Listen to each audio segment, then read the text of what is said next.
ભાઈ સંમત થઈ શકાય, કારણ કે એવું કહેવાય છે કે પ્રાણ ને પ્રકૃતિ સાથે જ જાય છે. સાથે જાય. એટલે પ્રકૃતિ સમૂળગી મૂળમાંથી બદલી નાખવી એ કદાચ એમના હાથની વાત નથી. એ નથી, પણ કોઈના હાથની વાત તમે નથી કહો તેમ હોતી. from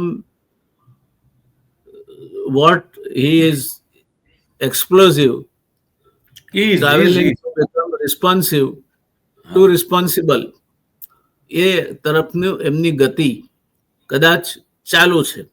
એ ચાલુ છે, મારી સાથે ચાલુ છે. એ સમય મળશે ત્યાં સુધી ચાલુ રહેશે, પણ સમય કાયમી તક આપતો નથી. એકાદ વખતે ક્યાંક એ રિસ્પોન્સિવનેસ ક્યારેક ભારે પડી જાય. અને સરકારી નોકર અથવા કર્મચારીને મારો સીધો પ્રશ્ન છે તમારો, કે કોઈ પણ માણસ ઇન્ક્લુડિંગ ધ મિનિસ્ટર એ ધમકી આપે કે હું તને કાઢી મૂકીશ, એનો શું જ છે? તમારાથી થતું હોય તો કાઢી મૂકો એને.